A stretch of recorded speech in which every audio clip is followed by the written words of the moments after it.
Alors bonjour à tous. Alors hier,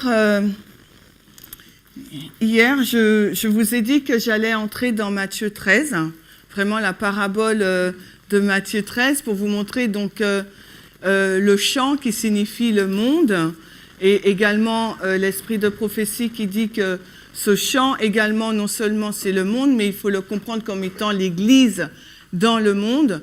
Mais j'ai réalisé qu'en 1 heure de temps, il ne me serait pas possible de présenter cette ligne par manque de temps, ces deux lignes. Donc du coup, ce que je me propose de faire, c'est de faire avec vous ma deuxième partie, ce que je n'ai pas eu le temps de faire hier, et que Michael a déjà commencé à faire avec d'autres exemples bibliques. Donc c'était pour vous montrer un peu donc les différents principes qui gouvernent donc l'enseignement en parabole.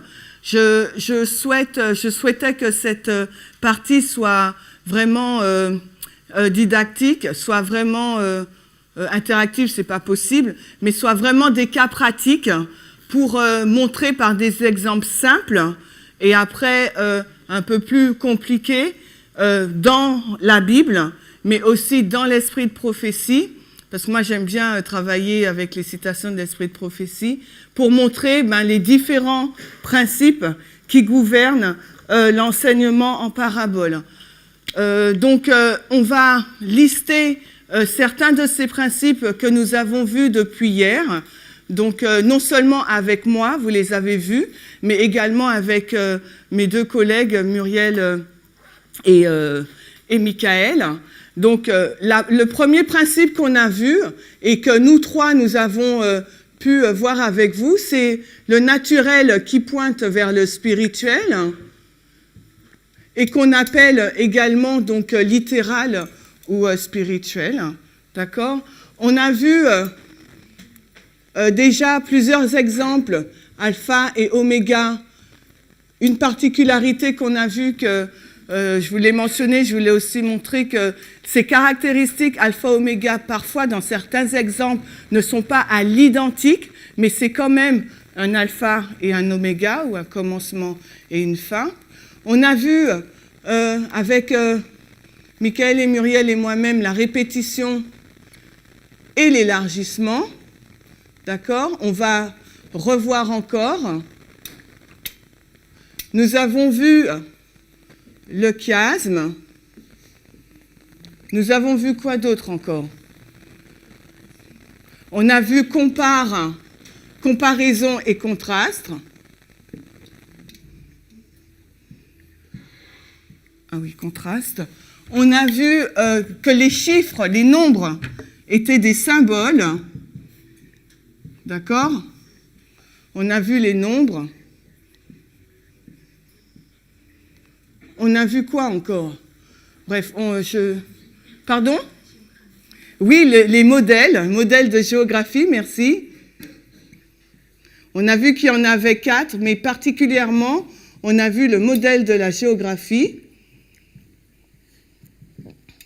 On a vu le concept de la guerre de procuration et de la sphère d'influence. Tous ces principes régissent l'enseignement en parabole. Et certainement, il y en a d'autres que j'oublie ou qu'on n'a pas vus. Pardon? Oui, ça c'est le modèle, les différents modèles. Mariage et construction que le frère nous dit. Donc, on va continuer. Je vais continuer où je m'étais arrêtée parce que hier, je vous ai en première partie montré donc la progression, le développement de la méthodologie au sein du mouvement dans une première partie, pour vous montrer que la méthodologie elle arrive donc au temps de la fin, mais qu'après au moment que plus de l'arrière-saison arrive, il y a une transition et elle est approfondie, elle est élargie et elle corrige également. Je vous ai montré en deuxième partie donc la définition de la parabole en vous montrant que cette parabole, c'est l'évangile éternel qui est un développement en 3 étapes, ce que l'on voit également donc illustré dans Matthieu 13, mais non pas sous la forme d'un message ou de l'œuvre du Saint-Esprit qui convainc de péché, justice et jugement, mais sous le développement d'une plante, l'herbe, la plante qui porte le fruit, en plus après le fruit qui est mûr avant la moisson. Donc, on a vu que la parabole aussi, donc la Bible c'est une parabole, que Jésus est une parabole parce que sa vie, sa mission, son identité, son message nous dirigeait, tournait notre esprit vers le Père et son royaume. Et que nous aussi, le commandement qui nous est donné, que Jésus lui-même nous donne et que ses disciples nous donnent aussi, c'est d'être donc ses imitateurs ou ses disciples, donc comme Christ, que lorsqu'on nous voit, que lorsqu'on porte son message, on est à la fois son messager, mais également on porte un message et qui est donc à l'identique à celui de Christ, et que notre vie, notre message égale la vie et le message que Christ a porté, parce que c'est l'évangile éternel qui va créer 2 catégories d'adorateurs. On s'était arrêté là. Et là, maintenant, on va reprendre tout ce qui a été dit par rapport à la parabole. Et une des règles qu'on a oubliées, un des principes, c'est la règle de la première mention. Et on va commencer par cela. Et il me semble que hier, Michael en a parlé, donc je ne vais pas entrer dans tous les détails, mais Michael a parlé pour la parabole, l'endroit où on constate l'utilisation du mot parabole dans l'hébreu pour la première fois, c'est dans Nombre 23, le verset 7. Donc, quand on fait une recherche pour trouver un mot par rapport à la première mention dans la Bible, on peut regarder à la fois que dans le Nouveau Testament ou que dans l'Ancien Testament ou dans les deux.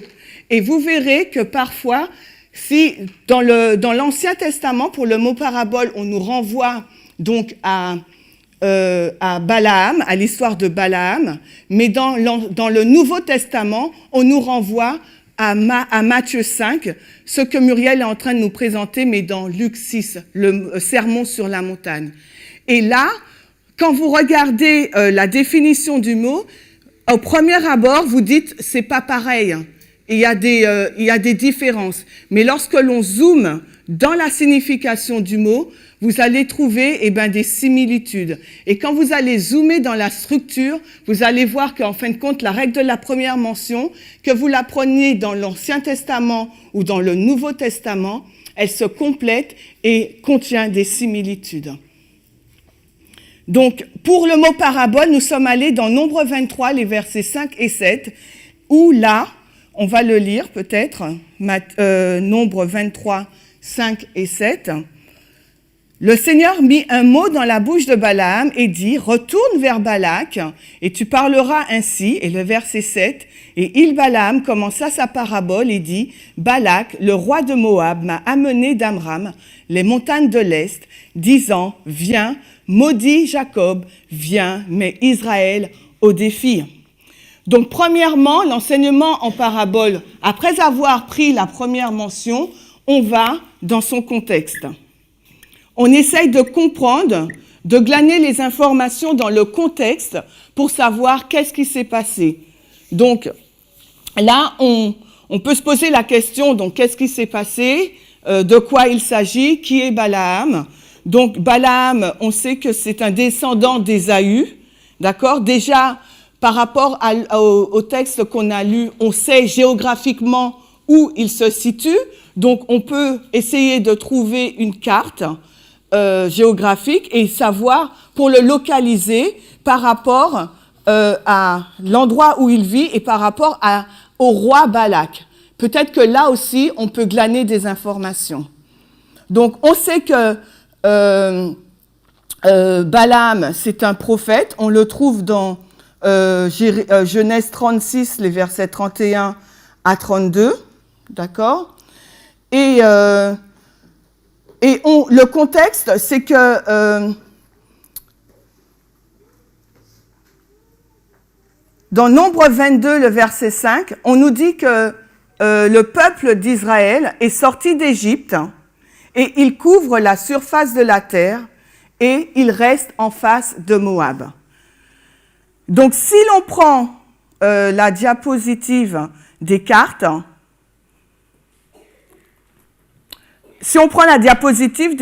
on pourra voir pourquoi Balak, le roi Balak, a peur. Donc déjà, dans le verset, on nous dit que c'est une multitude.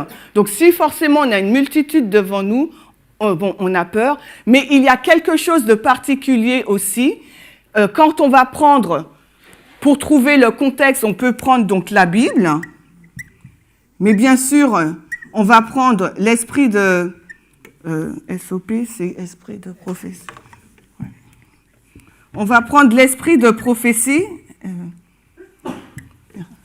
On va prendre l'esprit de prophétie pour glaner ces informations qui nous seront utiles. Donc là, on va prendre la diapo 25. Et dans la diapo 25, Ellen White nous dit que de retour au Jourdain, après la conquête de Basan, donc là, on voit que les Israélites ont déjà commencé la conquête de Canaan. Donc Balak, il doit savoir que le peuple d'Israël est dans une conquête. Donc forcément, il se dit, si le peuple campe, cette multitude campe tout près de lui, c'est qu'il va entrer en guerre avec lui. Donc, il se préparait en préparation à l'invasion immédiate de Canaan, campait au bord du fleuve, au-dessus de l'entrée de la mer Morte et juste à l'opposé de la plaine de Jéricho. Il se trouvait sur les frontières même de Moab. Et les Moabites étaient remplis de terreur quant à la proximité immédiate des envahisseurs. Donc là, l'esprit de prophétie, tu peux mettre la carte, s'il te plaît? L'esprit de prophétie, là, nous dresse déjà le contexte, mais la Bible aussi, mais nous donne un peu plus d'informations. D'accord? Donc, on sait qu'on est dans une guerre. Donc, le royaume de Moab est là. C'est la mer Morte, là? La mer Morte est là. Et eux, ils sont à côté. On nous dit, ils sont aux frontières de Moab. D'accord? Voici le royaume de Moab. Et, comment il s'appelle? Balaam, Balak l'a fait... est allé le chercher, il est dans la région de Amram. Bon, après, il faut fouiller pour essayer de trouver plus d'informations. Là, on vous donne juste des outils pour voir, comme pour vos propres recherches, comment faire.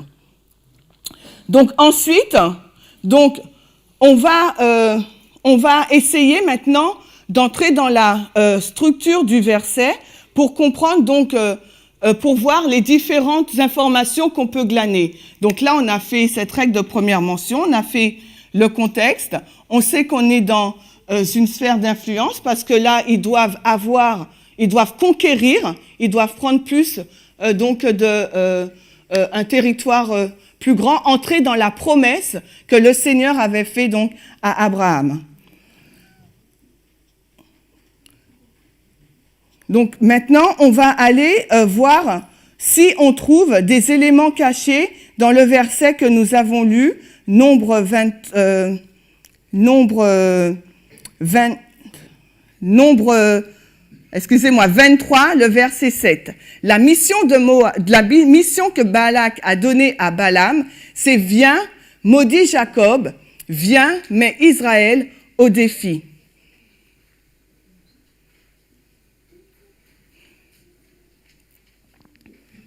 Donc, il nous dit, viens.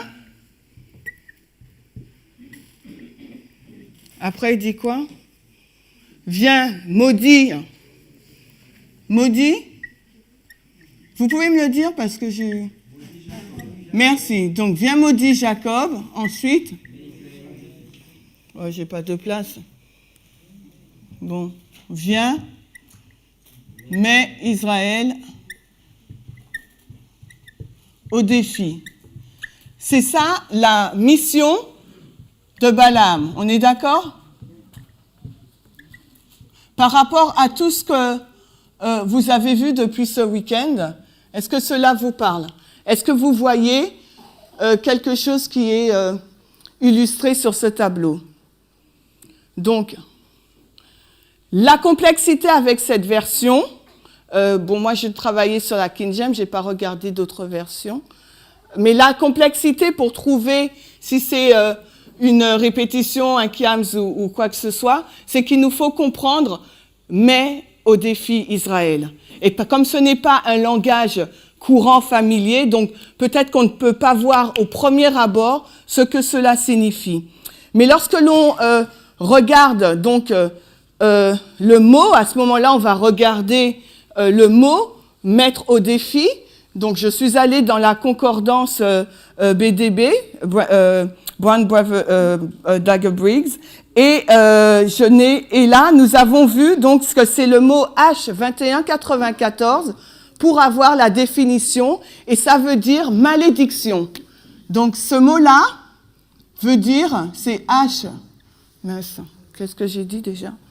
C'est H2194, le mot hébreu 2194, et ça veut dire donc malédiction. Alors maintenant, qu'est-ce que vous voyez? Alors, toi, tu vois viens, maudit Jacob, viens, fais-lui une malédiction. Comparaison, contraste? Non, répétition. Répétition, voilà. Moi, je vois une répétition, donc parce que maudit et malédiction, c'est la même chose. Donc, en fin de compte, Balak, il répète 2 fois la mission, la même chose à Jacob. Jacob et Israël. C'est la répétition. Parce que Jacob, premièrement, il s'appelait Jacob. Après, son nom a été changé en Israël. Donc là, on prend le mot, le prénom, mais on sait qu'on va l'élargir parce que Israël, là, c'est pas Jacob et Jacob, c'est pas... On va l'élargir. Première mention, donc on sait que Jacob, la première mention, c'est une personne, d'accord? Que son nom a été changé en Israël, mais après, on sait que Israël, c'est tout un peuple, c'est pas une personne. Et en plus, le contexte nous le dit, il y a cette multitude sur la frontière de Moab. Donc, viens, maudit cette multitude, viens, maudit les Hébreux, les enfants d'Israël qui sont à ma frontière. S'il faut qu'on ajoute pour bien comprendre. Donc, vous voyez, ce sont des choses qu'on a appris au collège, au lycée, qu'on apprenait le français. Donc, ce n'est pas quelque chose vraiment de plus difficile que Dieu nous demande de faire, parce que pendant toute notre formation académique, ce sont des choses une analyse de texte, on a appris à faire. Donc, on voit là une répétition et un élargissement. Jacob qui va avec, donc, viens maudit Jacob avec Israël et maudit mettre au défi. D'accord? Répétition, donc, et élargissement. Donc, et là, il y a un doublement, et ce doublement, parce que la Bible nous dit un autre principe, c'est sur le témoignage de 2 qu'une chose est établie. Donc, en fin de compte, c'est comme s'il confirme, il établit sa mission. Quand on dit 2 fois quelque chose. Donc, maintenant, après, une fois qu'on a fait ça, donc on peut continuer d'aller un peu plus dans le contexte pour essayer de glaner d'autres informations. Donc, pourquoi Balaam vient maudire Israël et pourquoi essayer de glaner des informations sur la personne en elle-même, sur le roi, sur Balaam, sur le contexte, etc. D'accord? Et voir aussi ce que Dieu avait dit à Balaam de dire. Donc ça, c'est un premier exemple de comment on va de la règle de la première mention au contexte, vers le modèle de la géographie, et après pour découvrir ça. Ensuite, on va prendre un autre exemple. On va maintenant dans Genèse 1, verset 5. Je vous invite à aller dans la Genèse 1, verset 5. Et là, vous allez me dire ce que vous voyez.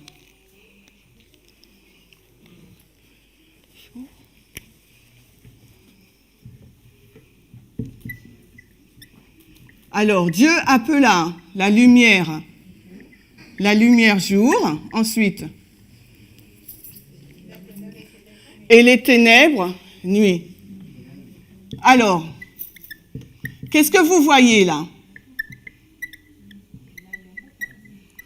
Donc, il y a un contraste, ok? Ensuite,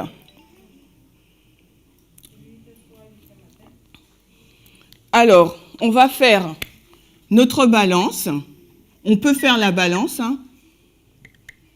Donc, il nous dit, il appela la lumière. N'oubliez pas une règle, comment dirais-je, que la Bible est son propre interprète. Donc, comment... Donc, on va le faire après. Lumière, jour. Ensuite, qu'est-ce que vous mettrez en balance? En contraste ou à la suite? En contraste. Ténèbres. Ensuite, nuit. Et après?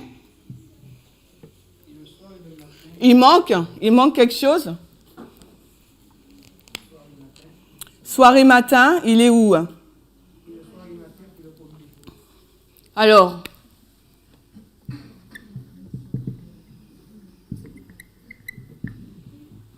donc nous voyons 3 éléments d'un côté, puisqu'on met en équilibre, on doit avoir nos 3 éléments, et de l'autre côté, 3 éléments.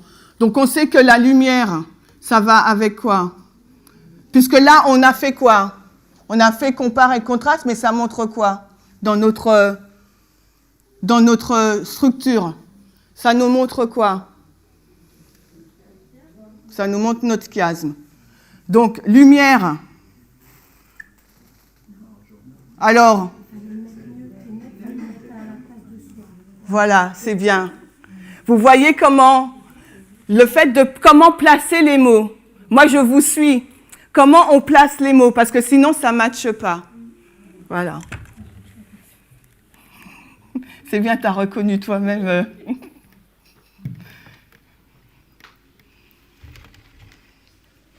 Alors, moi, je vais regarder parce que là, je suis un peu perdue. Alors, lumière, ténèbres, après, nuit et soir.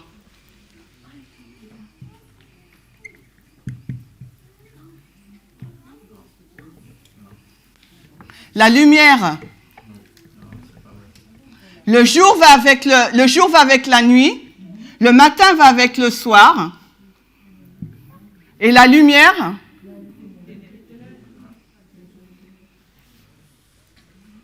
c'est comme ça que vous l'aurez fait? Moi, j'aurais fait lumière avec soir, d'accord? Moi, je l'aurais fait lumière avec soir.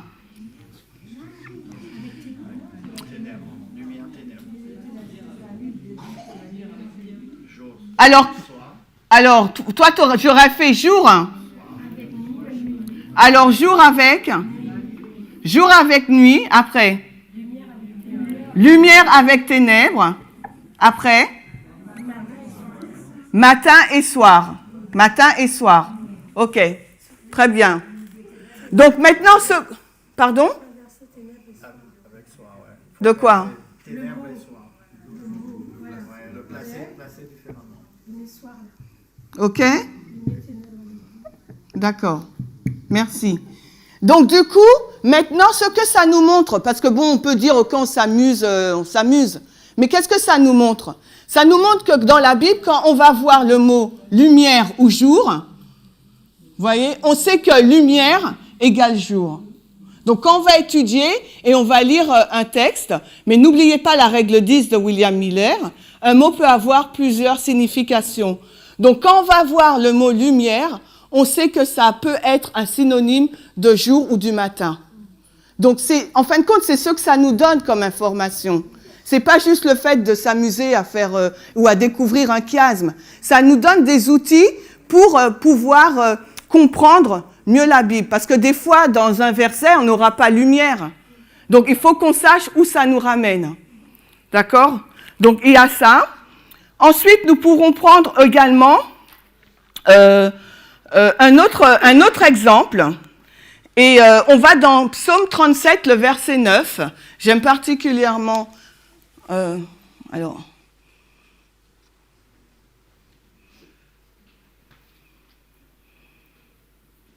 Avant d'aller dans Psaume 37, on va dans Genèse 4.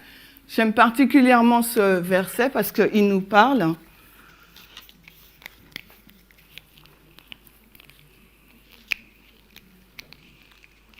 Genèse 4, 15. Et le Seigneur lui dit, c'est pourquoi quiconque tuera Caïn, Caïn sera vengé 7 fois. Et le Seigneur mit une marque sur Caïn pour que quiconque le trouverait ne le tue pas. Donc, on va pas rentrer par rapport au temps qui reste. Mais vous savez, donc, il aurait fallu aller dans le contexte, comprendre l'histoire, de quoi il en est question, pourquoi le Seigneur va mettre une marque sur Caïn. Mais nous, là, on va s'arrêter sur le mot « marque ». Pourquoi on s'arrête sur le mot « marque » ? Là, on est dans la Genèse. On est dans la Genèse, et c'est la première mention, là, du mot « marque ». Donc, est-ce que le verset nous explique ce que veut dire le mot « marque » ? Donc, le mot « marque », là, on n'a pas un synonyme ou une définition, mais on a une relation de cause à effet. Donc, Dieu va mettre une marque sur Caïn, d'accord ? Dieu va mettre une marque sur Caïn pour éviter qu'il ne soit tué. Donc, on voit tout de suite, ne soit pas tué. Pour qu'il ne soit pas tué. Donc, on se dit, bon, ok, la marque, donc à ce moment-là, pour qu'il ne soit pas tué, la marque, c'est peut-être quelque chose de visible, c'est peut-être quelque chose, c'est un signe, c'est une marque de protection. Donc, on se dit, c'est une protection,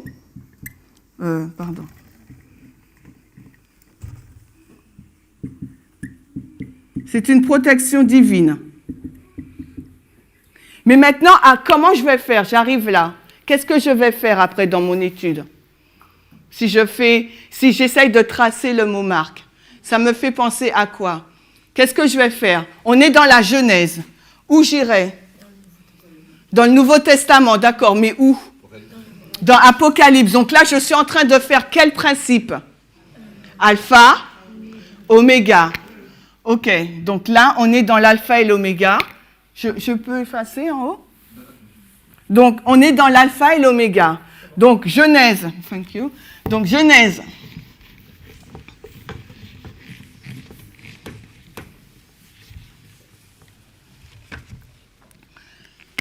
Donc, on est dans l'alpha et là, on va dans l'oméga. Le début, la fin.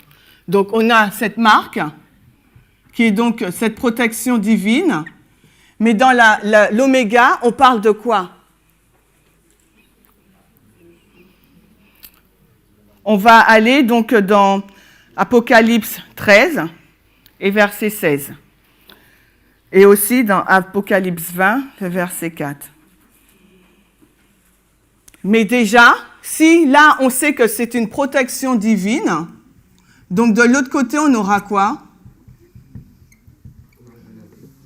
Donc si là c'est Dieu, ça sera qui forcément ? L'opposé de Dieu, ça sera qui ?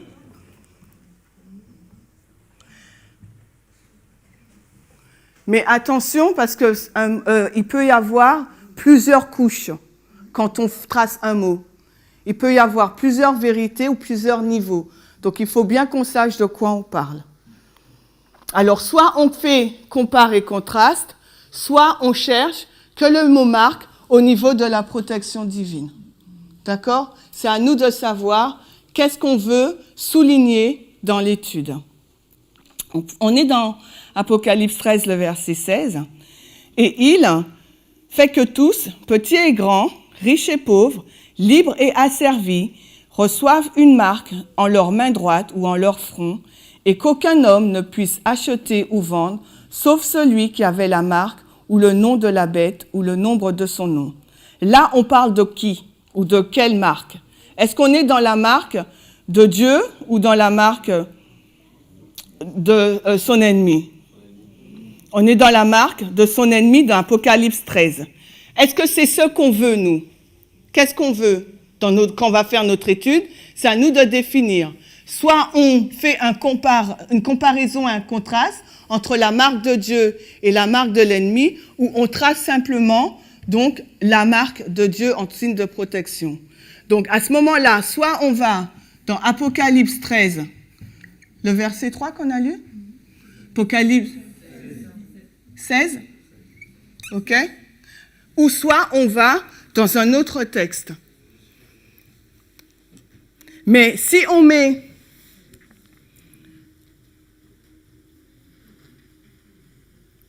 Apocalypse 20, verset 4,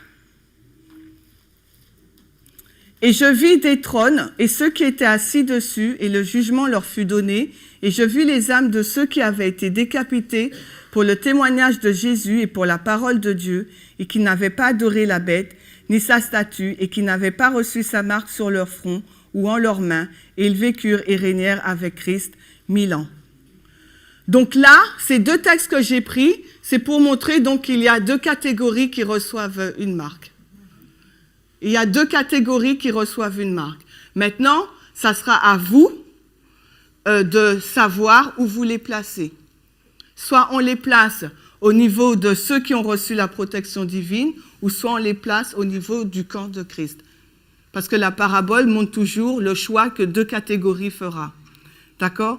Mais ce qu'on peut comprendre déjà dans l'alpha et l'oméga, si on reste que dans l'alpha et l'oméga, que si Caïn a reçu, donc là on retourne dans la Genèse, ce qu'on peut comprendre, c'était pour vous montrer les différents niveaux et qu'un mot peut avoir plusieurs connotations. Comment on passe d'un exemple plutôt simple à un exemple un peu plus compliqué dans la parole de Dieu. D'accord ? Donc maintenant, si on va dans l'alpha et l'oméga, le plus simple, Caïn a reçu une marque sur son front, d'accord ? Donc l'alpha, Caïn reçoit une marque sur son front, et que c'est une protection divine, et ça c'est l'alpha. Donc l'oméga nous montre également qu'il a les mêmes caractéristiques, qu'il y aura donc, bien que, et c'est là où c'est subtil avec Caïn, bien que là on ne va pas se focaliser sur Caïn, on se focalise, n'oubliez pas, sur la marque qui est une protection divine. Non pas sur la personne qui est le récepteur, la personne qui va recevoir la marque. Parce que sinon, on ne va pas pouvoir faire notre oméga. On va dire que Caïn, c'est un infidèle, donc il ne peut pas recevoir la marque de Dieu. Ça ne va pas marcher. Mais notre focus, c'est la marque, non pas la personne. D'accord ? Donc c'est un exemple un peu plus compliqué, mais c'est pour que quand on est tout seul, on puisse voir les différentes complexités. Donc ça veut dire que si Caïn a reçu la marque de la protection divine à l'alpha, au commencement de l'histoire, ça veut dire que dans l'histoire oméga, il y aura donc une personne, mais la Bible nous dit que ce sont les fidèles, qui recevront aussi une marque sur le front.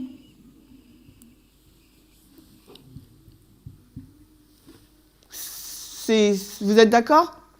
Mais maintenant, comme cette histoire est un peu plus compliquée de marque, parce qu'on sait que tout ce que Dieu fait, l'ennemi va faire la contrefaçon, on va dans les textes que je vous ai montrés, Apocalypse 13, 16 et Apocalypse 20, 4, pour détailler quelle couche on veut élargir au niveau de la marque. D'accord ? Ensuite, on peut dire que, donc, en fin de compte, la marque divine, elle sert donc à sauver, et à l'oméga aussi, ça sera pour sauver. D'accord ? C'est bon ? Est-ce qu'on peut juste imposer le littéral et spirituel ? Oui, donc, bon, après la marque dans la Genèse, on ne nous dit pas c'est quoi comme marque vraiment. Donc, est-ce que c'est, je ne sais pas si c'est extrapolé que dire, OK, c'est une marque physique. Donc, et dans le spirituel, on sait que ça ne sera pas une marque physique. Tu vois, donc après, je ne sais pas, pour répondre à ta question, est-ce qu'on peut mettre pour la marque de Caïn, du littéral ? Ça, je ne sais pas. On fait comme un bond derrière la croix, enfin, au-delà de la croix. Oui. Je ne sais pas. Moi, je ne peux pas répondre, je ne sais pas. D'accord ?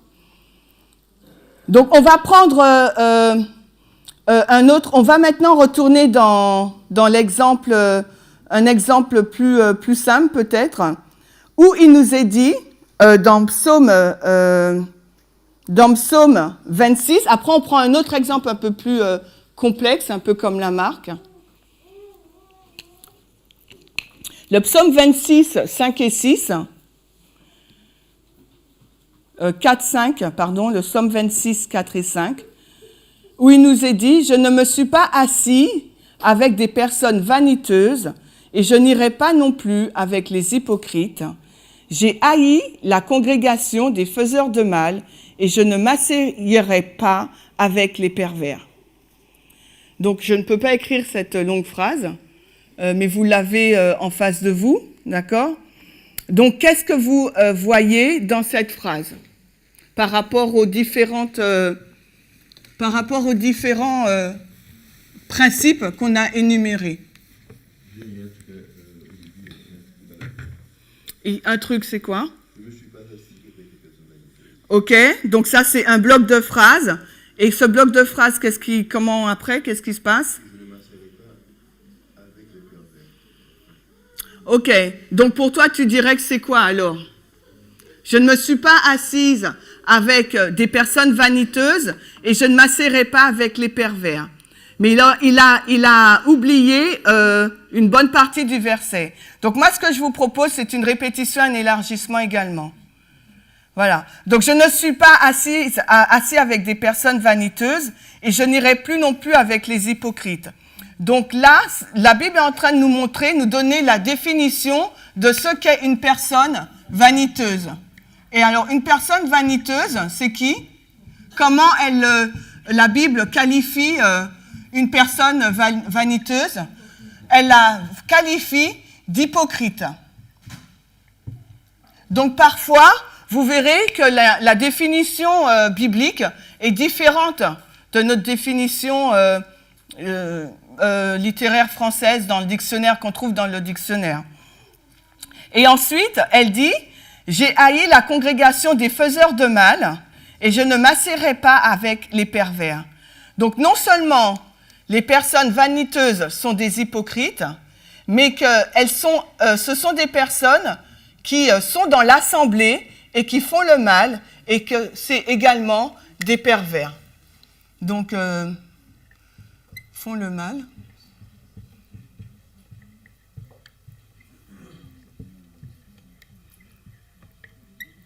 Pervers. Donc là, c'est une répétition et un élargissement, et c'est aussi la Bible et son propre interprète qui nous explique comment, avec plusieurs mots, comment la signification du mot vaniteuse. Maintenant, on a ces mots-là, qu'est-ce qu'on fait? Ok, on a découvert une répétition, élargissement, super. Après, ça fait quoi? On a fait un peu un exercice intellectuel. Dans notre étude, on fait quoi après? Jusqu'où on va? Donc, après, tout dépend du contexte de l'étude, quel niveau on veut donner à l'étude. Quand on va donc, on a trouvé la définition biblique, ben à ce moment-là, on va aussi essayer de trouver, en quoi ces personnes sont-elles vaniteuses? Pourquoi Dieu les qualifie de vaniteuses? Pourquoi le psalmiste nous dit qu'il ne veut pas s'asseoir à côté de ces personnes-là? Quelle sera la résultante? Et en se posant toutes ces questions, on va faire donc on sait déjà que ce sont des personnes qui sont dans la congrégation, donc là que le psalmiste parle donc d'assemblée. Donc s'il parle d'assemblée, ça veut dire qu'on est dans quel registre? Là, les personnes vaniteuses, hypocrites, qui font le mal et pervers, l'assemblée, c'est l'assemblée de Dieu. Parce que le psalmiste, s'il se dit « je ne me suis pas... on sait que c'est l'Église. Après, là aussi, il y a donc, on peut voir après en fonction de l'étude qu'on va faire, est-ce qu'on reste dans l'Église? Parce que quand la Bible nous dit un principe, donc ces personnes-là vaniteuses, quels seront leurs sorts? On va aboutir à une conséquence et on va voir que ce sont des personnes qui n'aiment pas qui ont rejeté le message, parce qu'on est toujours dans de la prophétie, on ne reste pas, on fait pas une analyse de test pour trouver l'aspect moral, puisqu'on a dit que la parabole, c'est une prophétie, d'accord?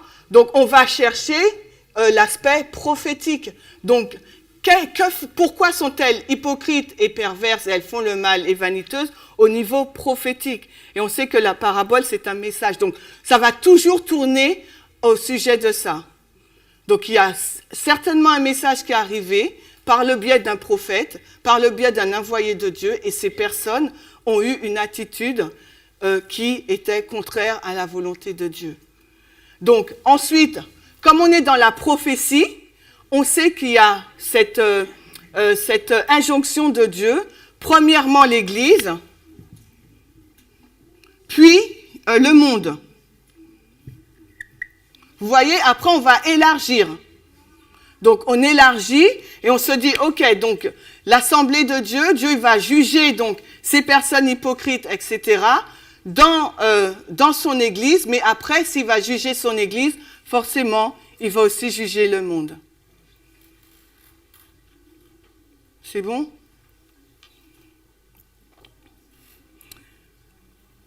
Et comme Michael l'a souligné, il y avait une personne qui demandait l'Église et le monde.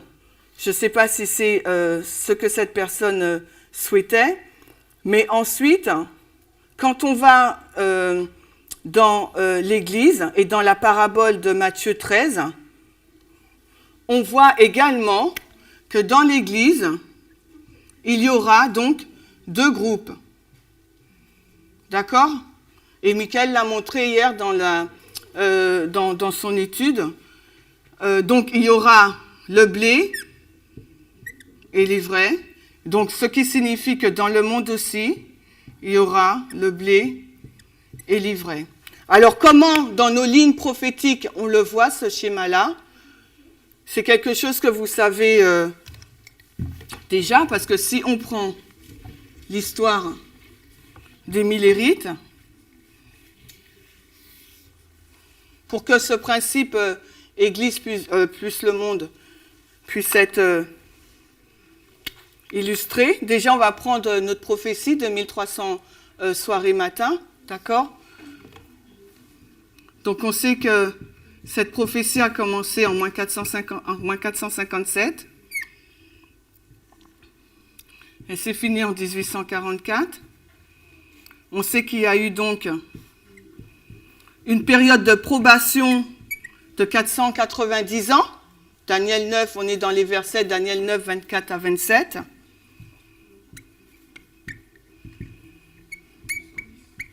D'accord?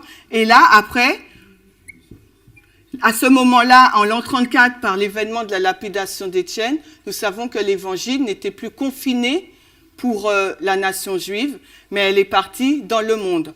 Donc, Église, monde. D'accord? Dans l'histoire de Christ.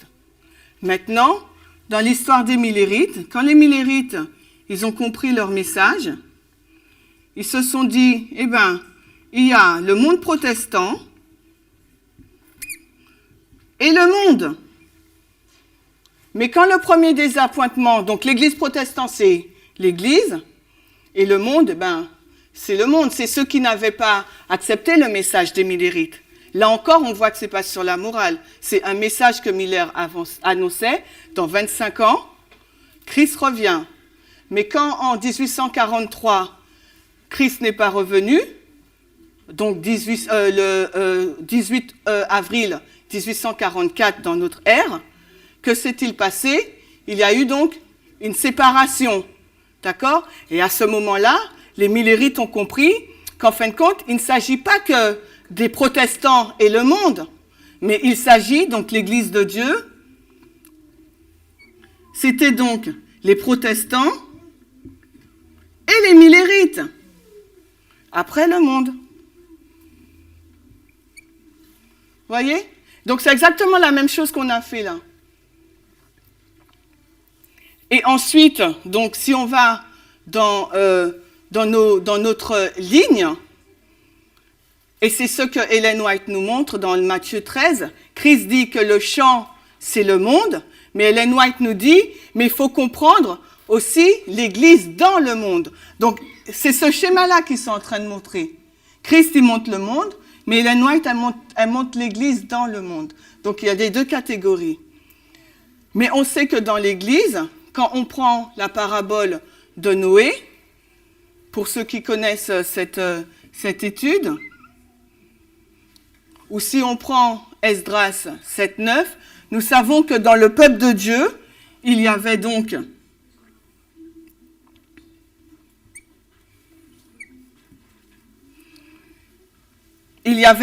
les prêtres et les lévites, deux catégories de personnes.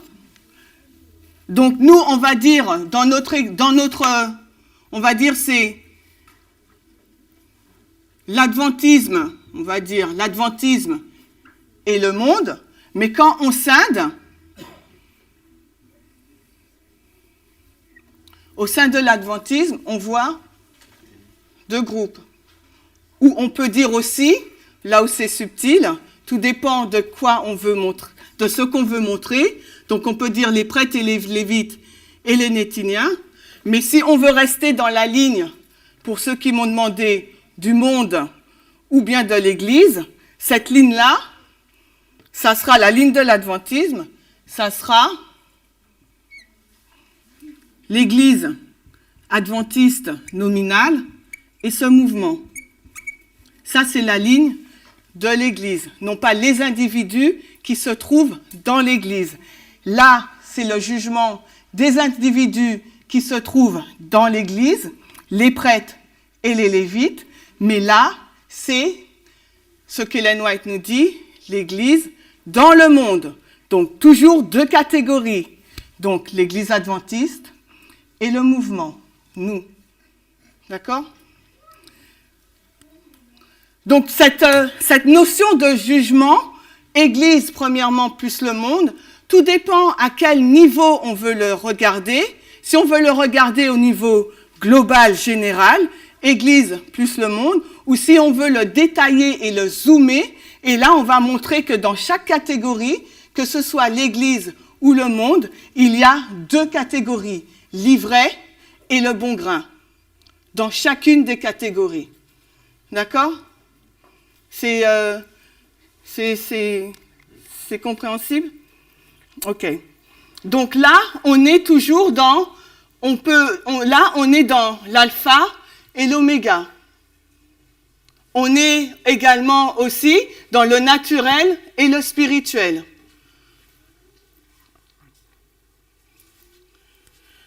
On va prendre un autre exemple.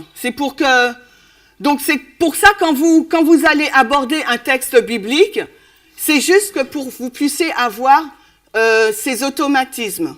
Quand on parle d'église, ok, à quel niveau on se situe?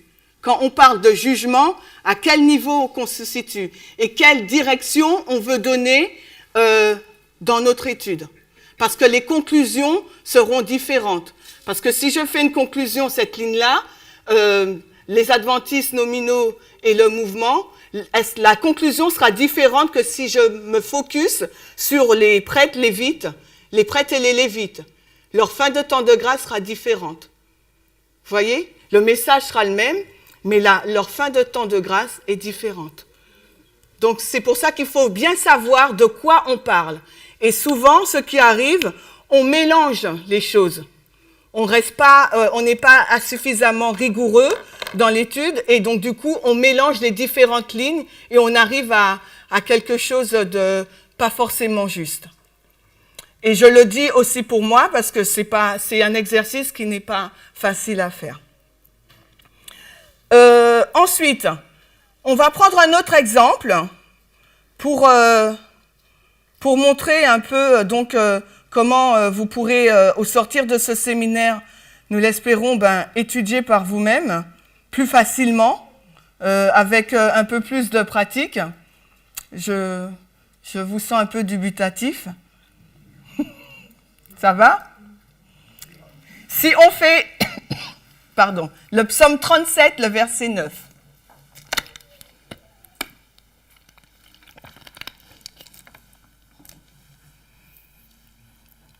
Le psaume 37, le verset 9 nous dit « Car ceux qui font le mal seront retranchés, mais ceux qui comptent sur le Seigneur hériteront de la terre. » Chaque mot, la règle 1 de Miller, chaque mot a son propre poids, a sa propre portée. Donc, sur quoi on va s'arrêter? Donc, déjà dans la phrase, il y a la coordination « mais » qui nous explique déjà qu'il s'agit d'une comparaison. D'accord? On est dans ce modèle-là. Le mot « mais ». D'accord? Maintenant, il faut on pourrait aller remonter au verset 8 pour comparer ces deux versets, le verset 8 et le verset 9.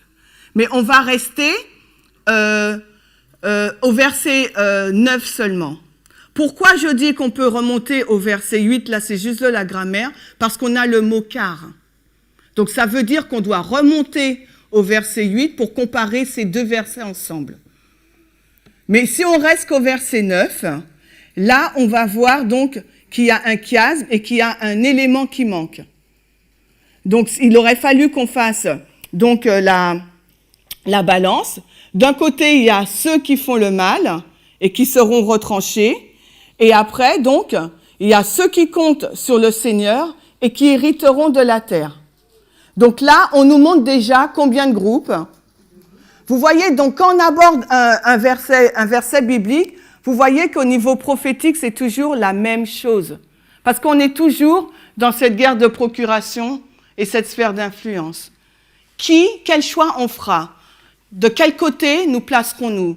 Du côté de Dieu ou du côté de Satan quand le message, l'évangile éternel va arriver? Et c'est toujours la même chose. Dieu il ne change pas. Et c'est pour ça que dans la Bible, il y a toujours ces mêmes histoires, avec cette même finalité.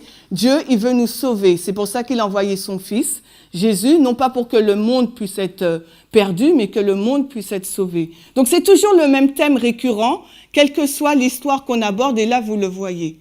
Vous le voyez vraiment. Donc ceux qui font le mal seront retranchés, et ceux qui comptent sur le Seigneur hériteront de la terre. Donc maintenant, moi je me suis focalisée sur le mot « retranché ». Mais dans votre étude, vous aurez pu aller sur autre chose. Donc déjà, dans cette phrase, on voit donc un chiasme.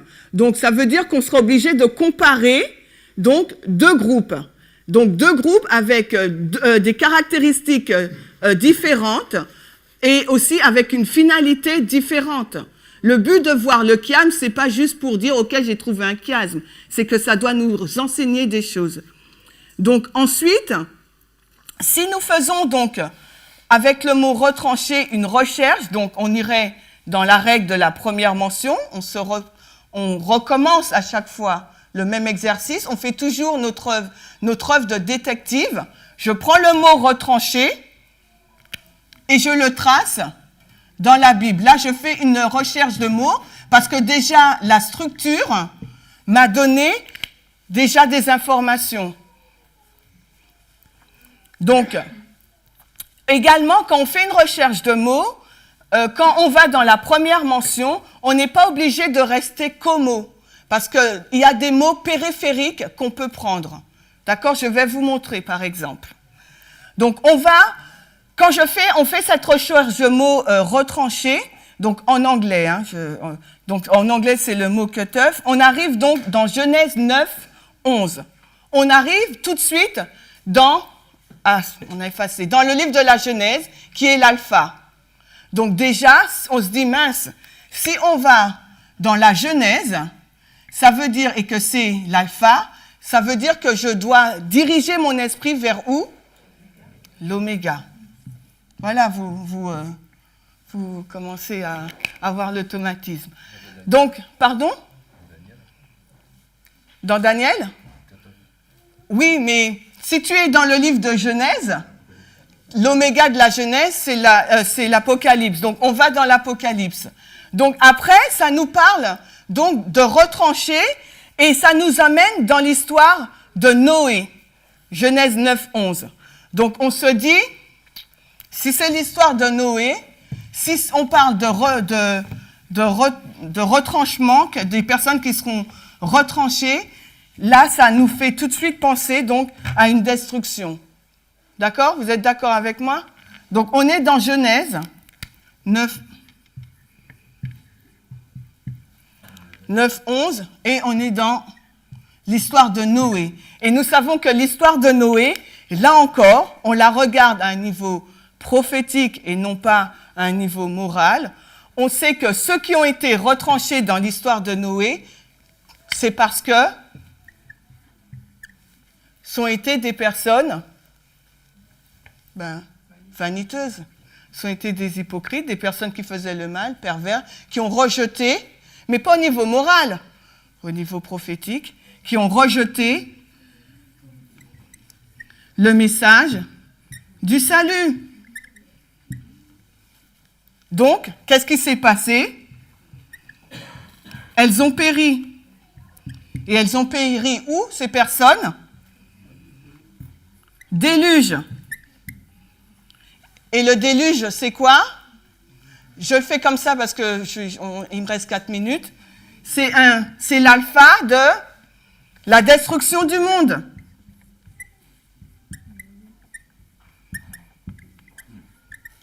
Donc forcément, l'oméga va me parler de tous ces points-là. Mais comme je vous ai dit, parfois, quand on fait l'alpha et l'oméga, les caractéristiques ne sont pas similaires. Est-ce que la fin du monde, le monde sera détruit par un déluge? Nous savons que non, puisque Dieu, il a dit, il met son arc-en-ciel pour que la terre ne soit plus détruite par un déluge. Mais Pierre, il nous dit aussi que la terre, elle sera détruite. Il faudrait que je retrouve mon 2 Pierre 3, le verset 7. Il nous dit que la terre sera détruite par le feu. Mais les cieux et la terre qui sont maintenant sont retenus par la même parole, réservés pour le feu au jour du jugement de la destruction des hommes impies. Donc, on sait que l'oméga, juste par le mot retranché, nous donne toutes ces informations-là.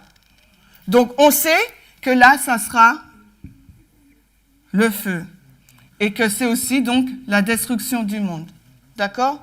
Et ensuite, donc, on va regarder quel est donc ce message que les hommes ont rejeté dans l'histoire de Moïse et le comparer avec notre message que nous, ou certaines personnes, ont rejeté. Parce qu'il s'agit toujours d'un message prophétique, on n'est pas sur la morale. Parce que la parabole, c'est l'évangile éternel qui montre la croissance, le développement d'un individu. Et comment Dieu veut nous restaurer à son image. Par un message prophétique. Et c'est ce aussi que nous montre Matthieu 13.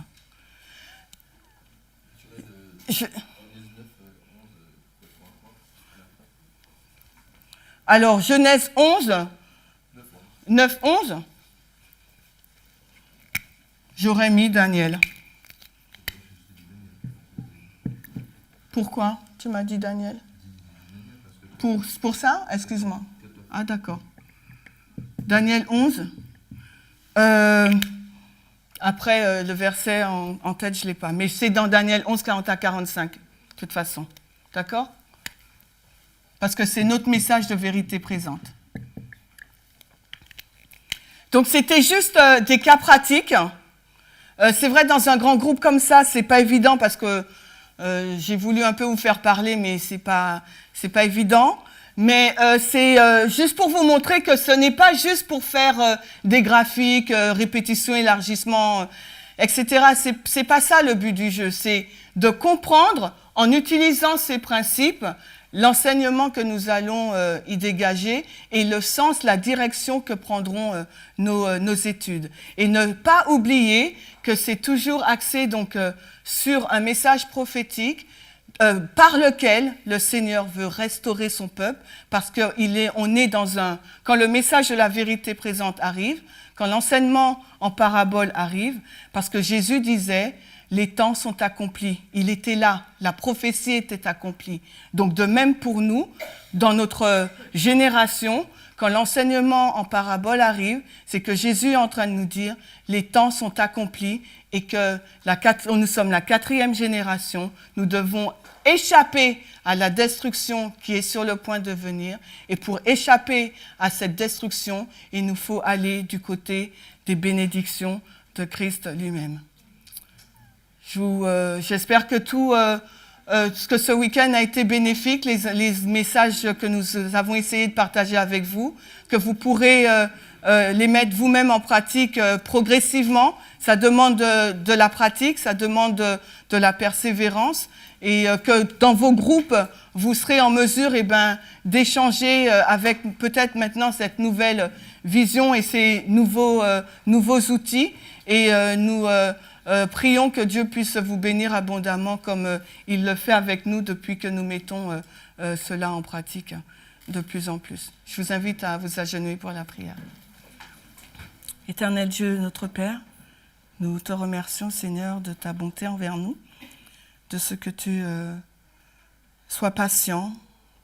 Jour après jour, Seigneur, tu nous interpelles par différents moyens pour nous rappeler que nous sommes juste pèlerins sur cette terre et que notre maison n'est pas ici, et que tu as un plan pour chacun d'entre nous de nous restaurer, Seigneur, spirituellement, afin que nous puissions remplir notre mandat évangélique.